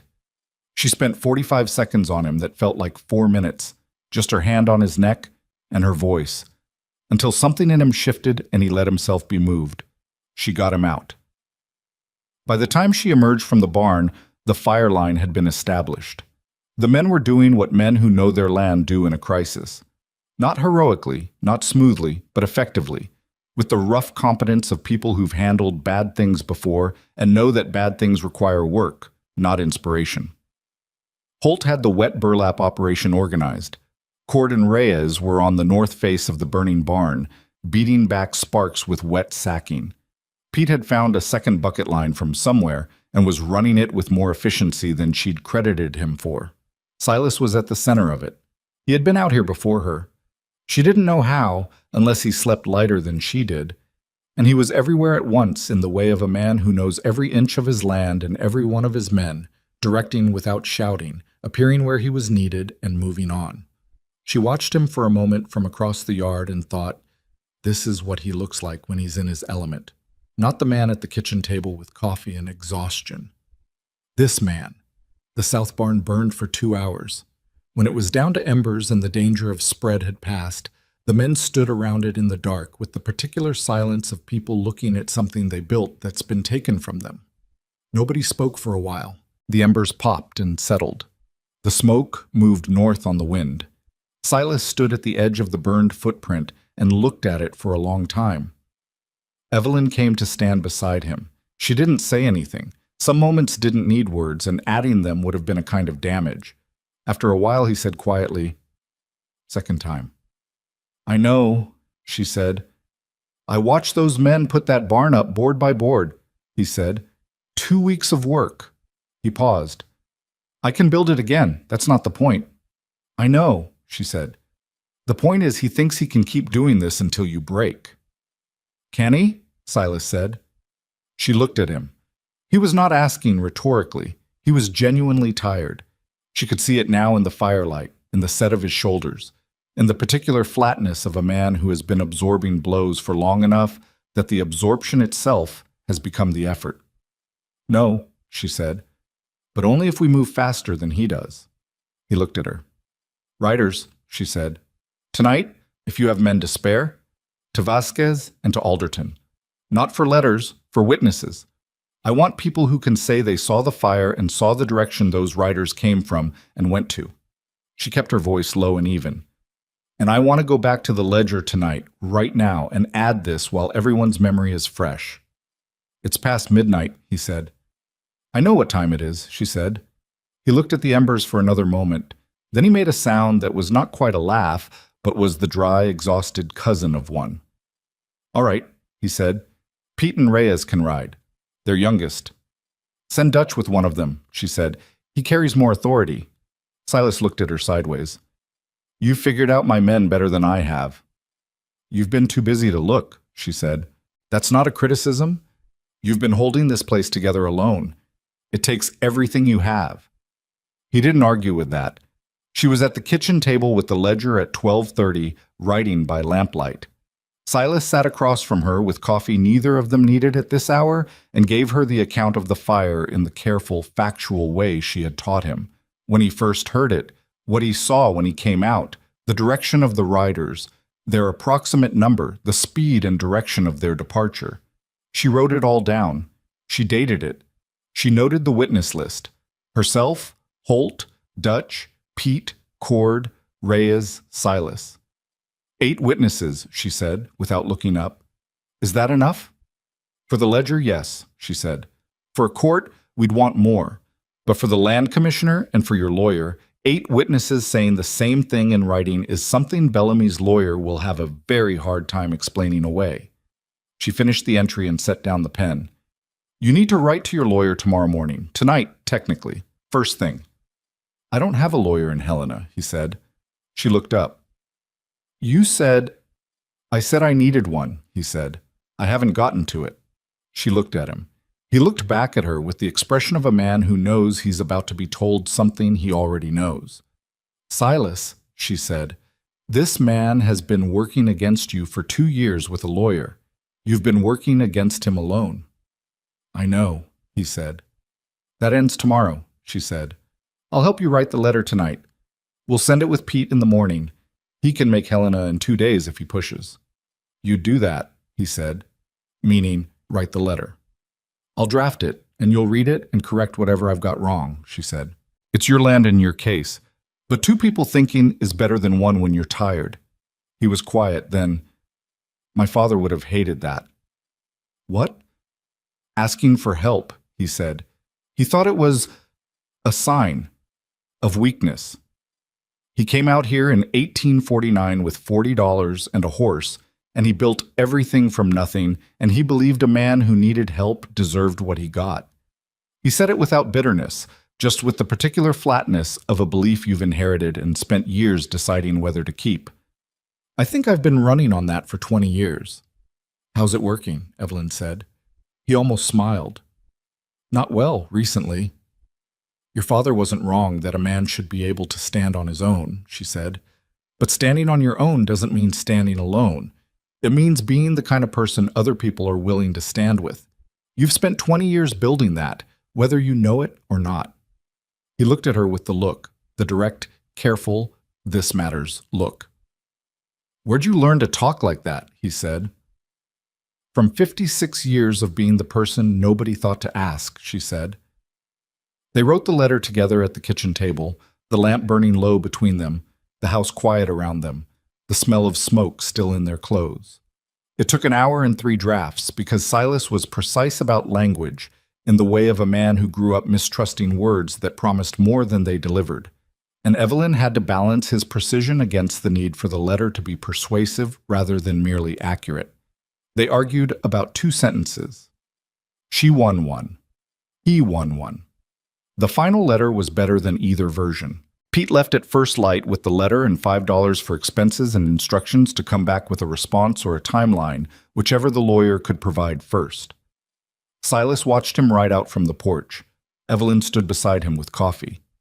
The morning was very cold, the kind that made the sky a hard, pale blue at the horizon. He'll be all right, she said. He's 19, Silas said. He's a capable 19, she said. You know that. I do, he said. He drank his coffee.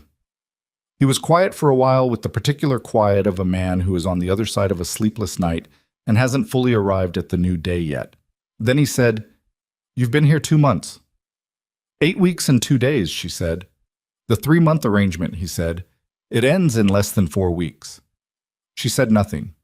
She had known this was coming, had known it since the 2nd week, if she was honest, when the kitchen floor came clean and the house started to feel like itself, and she started to understand that she was not going to want to leave it. She had spent considerable energy not thinking about that directly. I'm aware, she said. I'd like you to stay, he said. He said it the same way he said everything important, not dramatically, not tentatively, just as a fact he was presenting for consideration. Not as housekeeper, or not only as that. I'd like... He stopped. He was not a man who found these words easily, and she could see him working for them. I'd like you to stay as something more permanent, if that's something you'd want. She looked at the pale horizon. She had told herself since the 2nd week that she was not going to allow herself to feel something about Silas Crow. She had told herself this with the same firmness she applied to most things. Get up early, do the work, don't make more of a situation than it is. She was a housekeeper on a 3-month arrangement. He was her employer and a widower and a man in the middle of a serious fight for his land. Feeling something was a complication nobody needed. She had not been entirely successful. You should know something, she said. All right. I have been very deliberately not thinking about this, she said, for most of 2 months because I thought it would complicate things and because I wasn't sure it was real or whether I was just... She stopped. When you've been lonely for a long time, you can mistake gratitude for something else, or warmth, or just the relief of being somewhere that feels like home. And, he said, and I'm still not entirely sure, she said. I want to be honest about that. I'm not the kind of person who says things I'm not sure of. I know that about you, he said. But I also know, she said, more slowly, that I haven't wanted to leave. Not since the 3rd day. And I've tried to talk myself out of it, and I can't. That's the truest thing I can tell you. He was quiet for a while. He turned his coffee cup in his hands, which was something he did when he was thinking. I'm not easy, he said. I want to be clear about that. I'm not the man who was easy even when Clara was alive, and she knew me better than anyone. I work too much. I go quiet when I should talk. He paused. I have been told I love a piece of land more than I love most people. Who told you that? Clara, he said, more than once. Was she right? He thought about it honestly. For a long time, yes, he said. I think that's changed. I think I lost her, and then I lost the ability to tell the difference between keeping myself going and actually living, and those are not the same thing, and I've been pretending they are for 4 years. He looked at the horizon.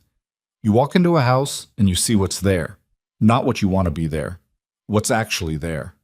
He paused. I've needed someone like that for a long time. I'm not a solution to your problems, Silas, she said, not unkindly. I know that, he said. I'm not looking for a solution. I'm looking for, he looked for the word, a partner. In the actual sense, someone who works alongside, not behind. She looked at him. He looked back. Let me think, she said. Take all the time you need, he said. She thought. She thought about it for 10 days, which was not a long time in the abstract and felt like an eternity in the specific, because the question was always there under the surface of the daily work. In the kitchen, in the garden, at the table with the ledger, in the barn where she went sometimes in the evenings to check on the roan gelding she had half adopted by this point. She thought about Edmund, who had been a different kind of man, quieter, softer in the ways that Silas was hard, and whether thinking about Silas meant she was betraying something. She decided after a few days that it didn't. Edmund was gone. What he'd wanted for her in the last year when they both knew time was short was not that she spend the rest of her life in a boarding house. She knew that. She thought about the station platform. Walter Grayson's eyes running over her like a man checking livestock for defects. The sound of his voice saying older woman as if age were a disease he was afraid of catching. She thought about standing there after he left with her suitcase and nowhere to go, and the cold coming in. She thought about what Silas had said. You crossed half this country because a man gave you his word. That makes you brave, not foolish. She thought about all the women who came west and were never told that, who went back east carrying the thing Walter Grayson had said and never set it down. On the 10th day, Pete came back from Helena. He arrived at noon, rode dirty and hungry, and he had a letter from a lawyer named Arthur Crane who had been highly recommended by Martin Vasquez and who had, upon reviewing the materials Pete had brought, responded with what Evelyn could only describe as professional outrage. Crane's letter was 3 pages and precise, and its essence was, the procedural irregularity Mrs. Hargrove had flagged in September had been received by the Land Commissioner's office and had not yet been resolved, which meant Bellamy's legal challenge was currently in a state of suspension. That Crane had personally reviewed the original survey deeds from 1874 and found them entirely in order, and that with the incident documentation Evelyn had compiled, he was prepared to file a counter-response that would, in his professional estimation, effectively end Bellamy's challenge before it reached any formal hearing. He also wrote that he wanted to speak with the witnesses personally, and that he would be in Red Hollow within the fortnight. Evelyn read the letter twice at the kitchen table and then handed it to Silas. He read it once and set it down. Hargrove flagged it in September, he said. She told me in October, Evelyn said. She couldn't say it officially, but she said it. You knew this was already in motion, he said. I suspected it, she said. I wasn't certain until now. He looked at her. You could have told me, he said. Not angry, but something. I could have told you a suspicion that might have come to nothing, she said. I didn't want to give you something to hope for that might not be real. I'd rather tell you something true when I know it is. He was quiet for a moment. Then he nodded slowly, the nod of a man who understands the logic even if his first instinct pushed against it. All right, he said. Crane is good, she said. Vasquez wouldn't have sent him otherwise. And with the ledger and the witnesses, Bellamy is going to look at what's in front of him and make a calculation. He'll drop the legal challenge, Silas said. I think so, she said. The harassment, the fires, the fence cuts, that's harder to stop because it's harder to prove definitively. But if the legal strategy fails, a lot of his leverage goes with it. He won't give up entirely, Silas said. No, she said. Men like him don't. But there's a difference between a man applying pressure and a man who's been told, legally and publicly, that the pressure isn't working. He'll recalculate. She paused. And the letter from Crane, once it's filed, it becomes a matter of public record. August Cole will know. Mrs. Hargrove will know. The whole county will know that Bellamy manufactured a legal problem and got his hand slapped for it. That costs him something. In a place this small, reputation costs. Silas read the letter again. He was quiet for a long time. Then he said, without looking up from the letter, "Have you thought about what I said?" On the porch. She had been expecting this and had prepared no clean way to say what she wanted to say, which meant she was going to say it the way she said most things, plainly. "Yes," she said. He looked up. "I'm not going to pretend I'm not afraid," she said. "I was married for 22 years and I lost him, and I spent 6 years trying to find something worth getting up for, and it kept not being enough. And I came out here for the wrong reasons and found—" She stopped. "Found something I wasn't looking for, which is usually how the real things arrive, in my experience." "Evelyn, let me finish," she said. He let her finish. "You're not easy," she said. "You told me that yourself, and I believe you, and I want to be clear that I have no illusions about the fact that living alongside a man like you would be complicated. You go quiet when you should talk. You love this land more than most people. You have spent 4 years building a wall around yourself, one stone at a time." She held his look. "And I am a 56-year-old woman who arrived here with a suitcase and the last of her hope, and who has spent 8 weeks rebuilding a kitchen and a household and a ledger full of evidence and a network of allies in a town I'd never set foot in before November." She paused. "I am not fragile, and I don't need easy. I need real." He was very still. "Is this real?" she said. "Yes," he said, without hesitation. "Then yes," she said. "I'll stay." He exhaled, not dramatically, just the long, honest exhale of a man who has been holding something and has finally set it down. He looked at the table. He looked at his hands. He looked at her. "You're sure," he said. "I told you," she said. "I don't say things I'm not sure of." The corner of his mouth moved, not quite a smile, but the shape of one. "No," he said. "I don't suppose you do." Outside, the afternoon light had shifted. That particular late winter light that comes in low and warm, even when the air is cold, hitting the window glass and laying a stripe of gold across the kitchen floor. Evelyn noticed it without intending to. The floor she had scrubbed on her hands and knees in the first week, the pale pine boards that had been buried under a year of grime, catching the light now and doing something useful with it. That was the thing about buried things, she thought. They didn't disappear. They just waited for someone to find them. Holt appeared in the kitchen doorway.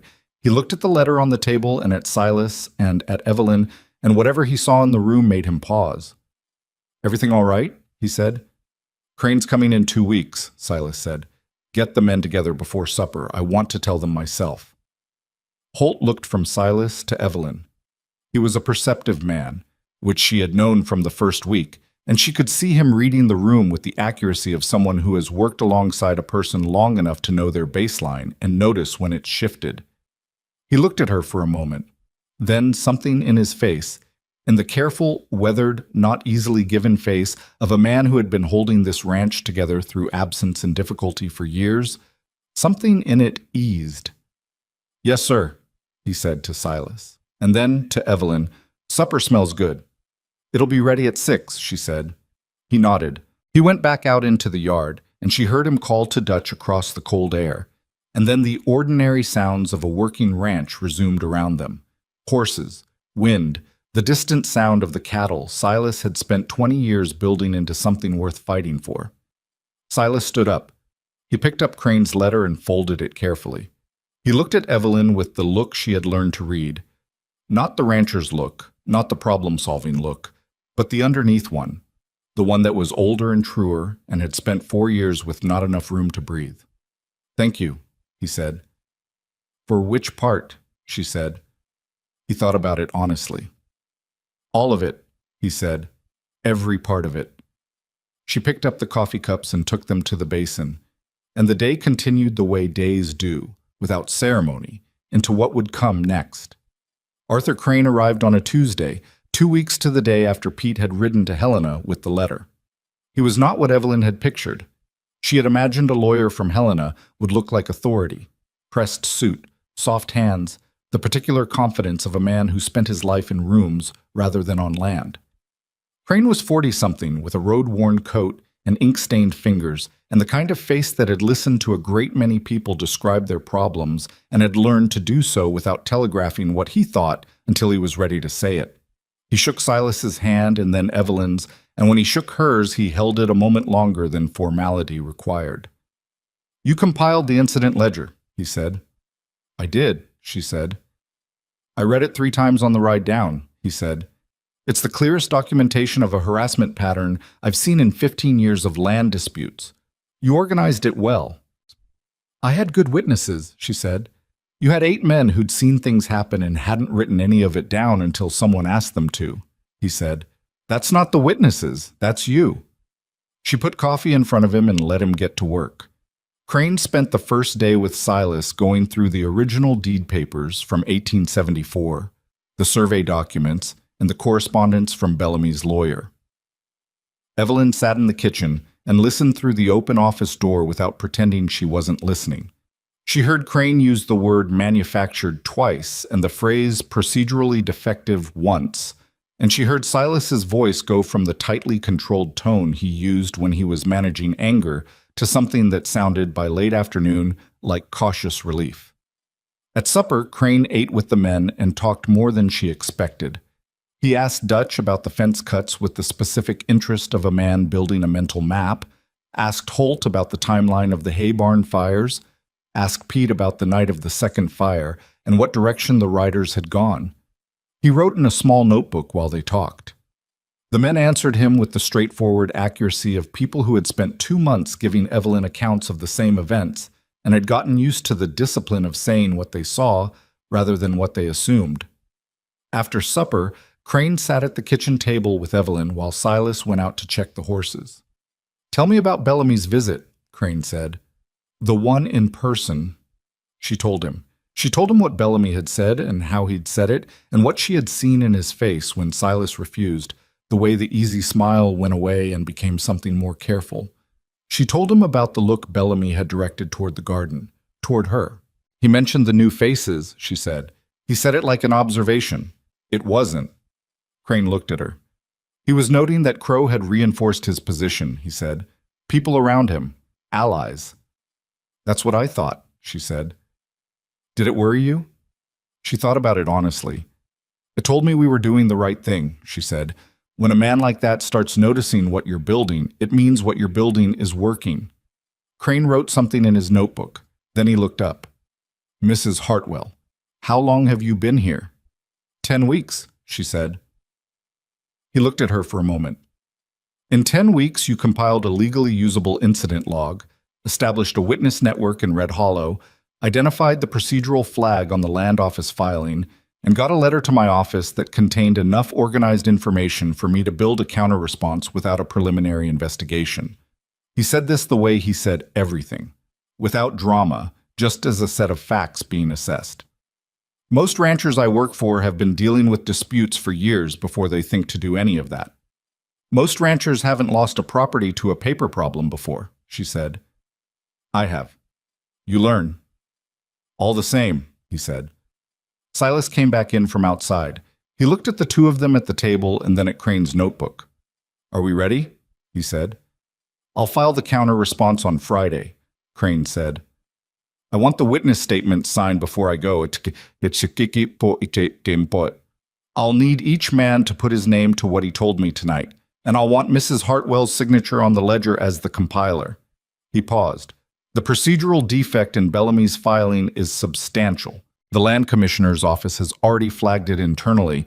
I spoke with the Commissioner's clerk in Helena before I came down, and the flag has been escalating since October.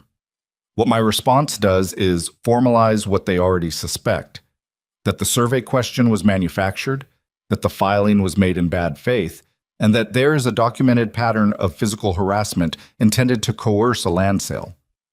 Silas stood in the kitchen doorway with his hat in his hand. "What does that mean for Bellamy?" "It means his legal challenge fails," Crane said. It means the land commissioner's office will almost certainly add his name to a list of parties flagged for bad faith filings, which limits his ability to use the same tactic elsewhere. He paused.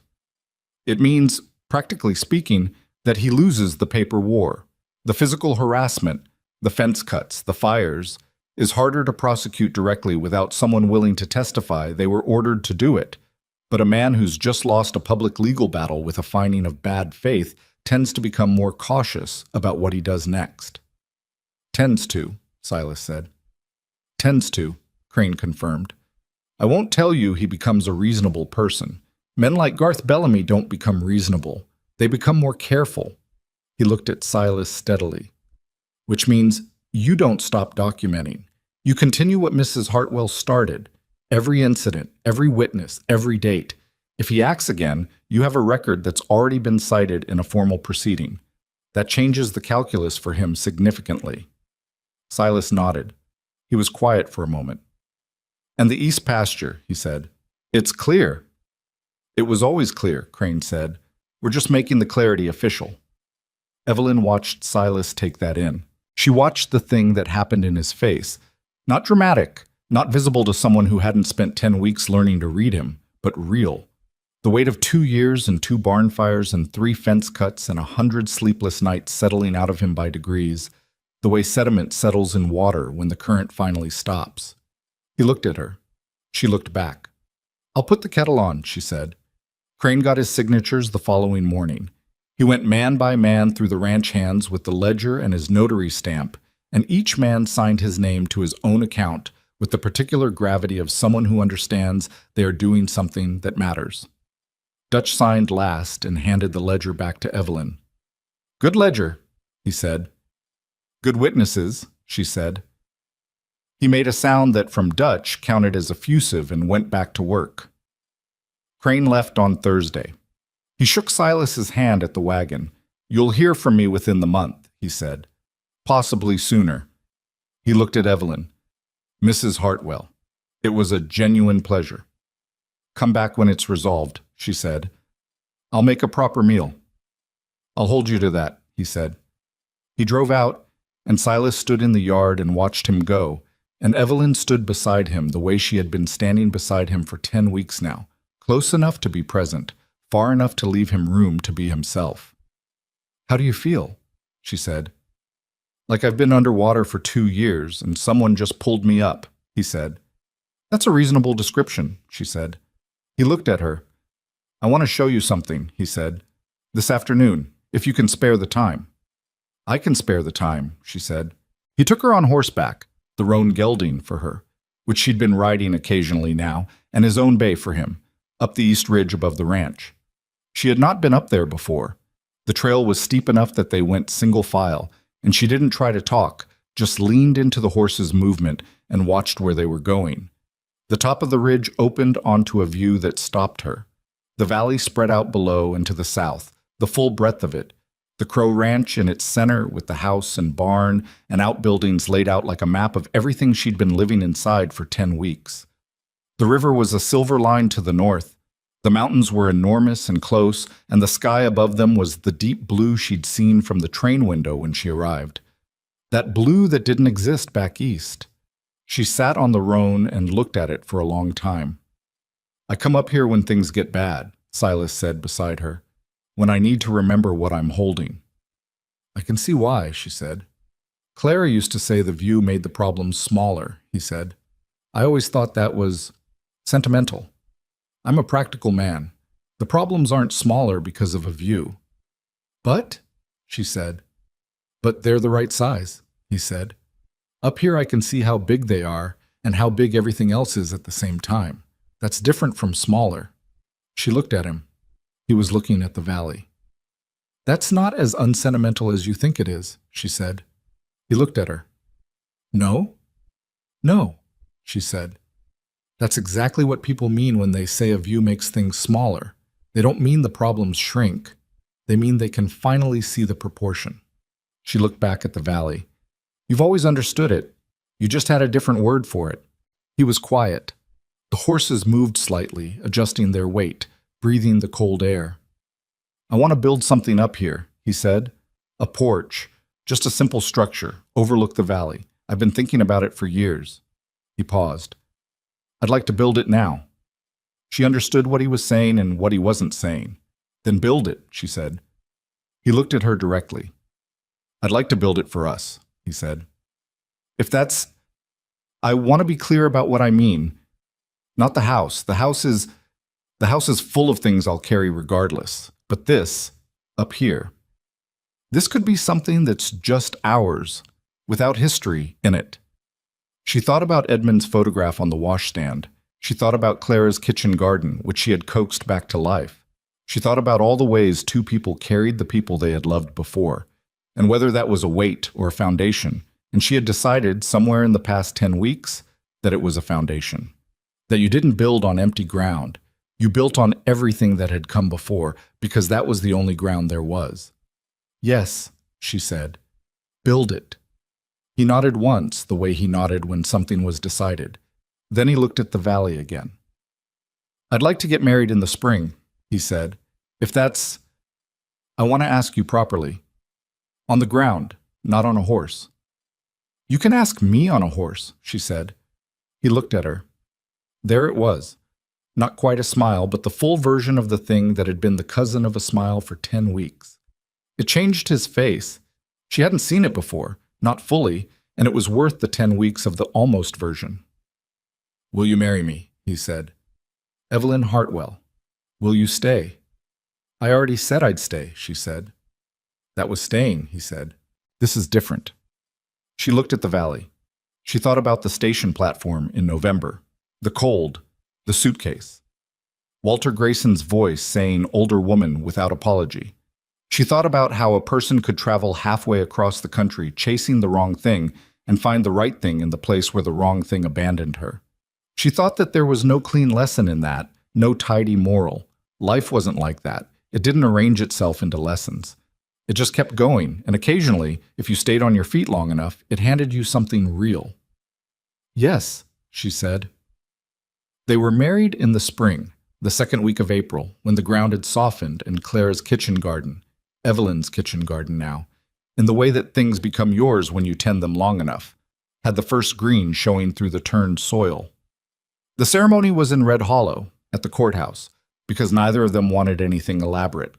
Mrs. Hargrove, who had become something like a friend over the winter months of the Bellamy business, served as a witness. Martin Vasquez came with his wife and his oldest son. August Cole came and brought his wife and an awkward but genuine warmth that Evelyn appreciated. Holt and Dutch and Pete stood in the back of the small room in their good shirts and their uncertainty about what to do with their hands, and Evelyn looked at them before the ceremony started and felt something she hadn't expected to feel. She felt she was surrounded by people she had earned, not people assigned to her by birth or circumstance, people who had come to trust her by watching what she did when things were difficult, and who had decided on that basis that she was someone worth showing up for. That was a different thing from belonging to a place because you'd always been there. It was harder to build, and it meant more. The ceremony was short. Silas said what he had to say in the plain, considered way he said everything that mattered, and Evelyn said what she had to say in the same manner, and then it was done. And Holt started to applaud, and Pete joined in, and Dutch made the sound he made, which was equivalent to applause, and that was the ceremony. Silas looked at her. All right, he said. Yes, she said.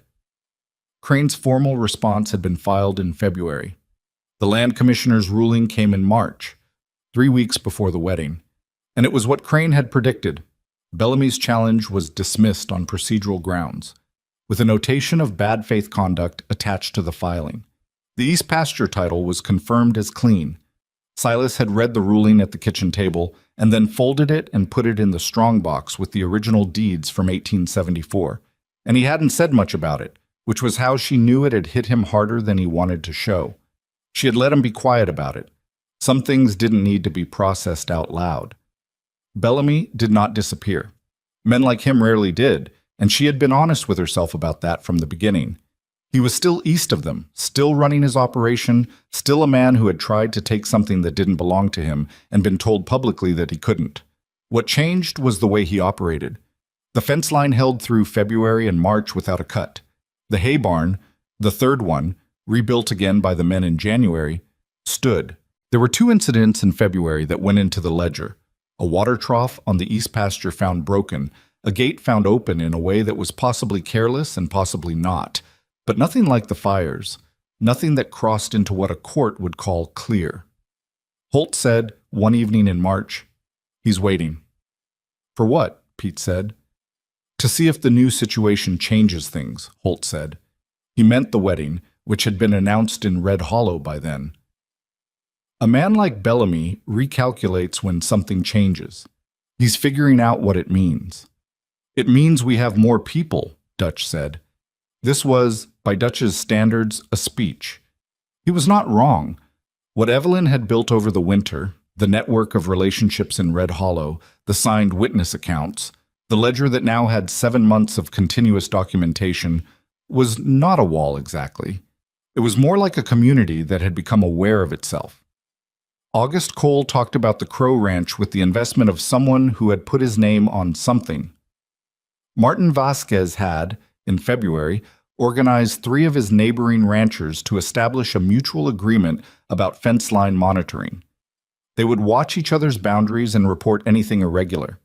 It had begun as something to support Silas and had become, almost without anyone planning it, a small coalition of people who had decided that what Bellamy was doing was bad for all of them.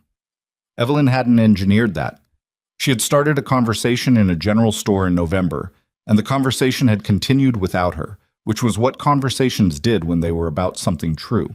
By summer, the ranch had recovered from the winter's damage in the practical sense. The 3rd hay barn was sound, the cattle numbers were back where they needed to be, the east pasture was running well, but it had also recovered in a different sense that was harder to quantify. The men who worked there felt it. Pete stopped talking about Illinois as often. Dutch started taking Sunday evenings on the porch with a cup of coffee, which was new. Before, he had always gone directly to his bunk. Holt looked less like a man carrying a weight alone. Evelyn noticed all of this the way she noticed most things, without announcing it. One evening in June, she was in the kitchen garden when Silas came out from the barn and stopped at the garden fence and watched her work. She had her hands in the soil and her back was complaining about it, and she didn't try to pretend otherwise. She straightened up and put one hand at the small of her back and looked at him. "You're going to tell me to rest," she said. "I was going to offer to help," he said. "Do you know anything about kitchen gardens?" "No," he said. "Then you can watch," she said, and went back to work. He leaned on the fence. The evening light was the long summer kind, lasting and golden, the kind that made the valley look like something painted. She could hear the cattle in the south pasture and the sound of Pete singing something off-key in the barn, which he did when he thought no one could hear. "Crane wrote," Silas said. She looked up. "Bellamy filed an appeal in April," he said. "It was dismissed last week. Crane says the commissioner's office has formally closed the case and that Bellamy's attorney wrote to say he would not be pursuing any further legal action on the East Pasture question." She looked at him. "It's done," he said. "Legally. On paper. Finished." She stayed where she was, kneeling in the garden with her hands dirty, and she felt something move through her that wasn't triumph. Triumph was too clean for what it actually was. It was more like the release of a breath you'd forgotten you were holding. The case had been going the right way for months. She had known, practically speaking, that it was over. But knowing something practically and having it be finally, officially, legally over were 2 different things, and the difference between them had weight. "Good," she said. "That's all?" he said. "What else is there to say?" she said. "We did the work. It went the way it should. That's how it's supposed to work." He looked at her with the direct look. "Most people would be more satisfied than that." "I'm satisfied," she said. "I'm just not surprised. I've never seen a careful record fail a true case in front of a fair court. What I've seen is cases lost because nobody wrote anything down." She brushed the dirt from her hands. "We wrote things down." He was quiet for a moment. "You know what I keep thinking about," he said. "What?" "That day on the station platform," he said. "If I'd been 5 minutes later coming out of the station house, if I hadn't been there to see what Grayson did." He paused. "If you'd taken the ticket back east." She looked at him. "I wasn't going to take the ticket back east." "You might have," he said. "Eventually. If no one, Silas, she said, I had nowhere to go back to. I would have stayed in Red Hollow regardless. I would have found something. She said this honestly, not to comfort him, but because it was true. I was not a woman with options. I was a woman with a suitcase and a practical nature. I would have made something work. He looked at her. I believe that, he said. I also believe what I did mattered. It mattered enormously, she said. I'm not saying it didn't. I'm saying you didn't rescue me. You saw me. That's different. He thought about that. What's the difference? Rescue is about the person doing it, she said. Seeing is about the person being seen. He was quiet for a long while. The evening moved around them, unhurried. Pete's off-key singing drifted out of the barn and dissolved into the warm air. I need to tell you something, Silas said. She waited. I am a better man than I was a year ago, he said. I don't say that. I'm not saying it to tell you what you've done. I'm saying it because I want you to know I know it. He looked at his hands on the fence rail. I had stopped thinking a person could change at my age. I thought you became what you were, and the rest was just maintenance. Getting through. He paused. I was wrong about that. She looked at him for a long moment. You weren't wrong, she said. You were just waiting for a reason. She stood up fully, with the full complaint of her back and her knees making itself known. People don't change because they should. They change because something comes into their life that makes the change feel worth the difficulty. She held his look. You were always capable of it. You just hadn't been given a reason to try. You think everyone's capable of it, he said. No, she said. Walter Grayson is not capable of it. Garth Bellamy is not capable of it. Some people have gotten so small inside themselves that there's no room. She paused. But you were just alone. Aloneness and smallness look the same from the outside. They're not. He reached across the fence and took her hand. Not dramatically, just took it.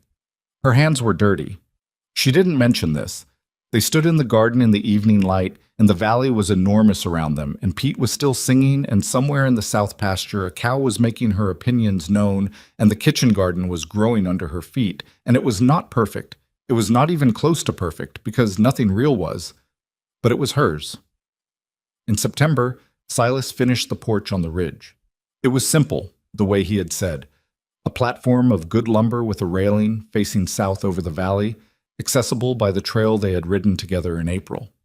He brought her up on a Sunday afternoon, and she stood on it and looked at the view and said nothing for several minutes. Well, he said. It's right, she said. They sat on the railing and looked at the valley in the September light. Below, the ranch moved in its ordinary rhythms. She could see Holt crossing the yard, could see the smoke from the kitchen where she had left supper slow cooking. The same view she'd seen in April, and different. Everything the same and not the same. I've been thinking, she said. About what? About the woman on the platform, she said. Not me specifically, women like me. Women who came west for the wrong reasons or the right reasons and got off the train and found not what they expected. She paused. There are more of them than people talk about. There are, he said. Most of them don't have someone who says enough to the crowd, she said. Most of them just stand there and then make the best of what's next.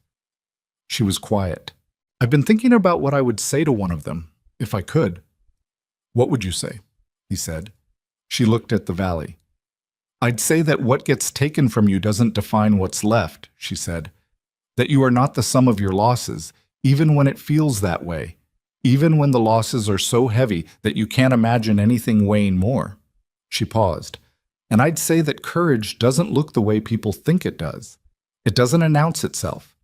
It just gets up in the morning and does the next thing, even when the next thing is small, even when nobody sees it.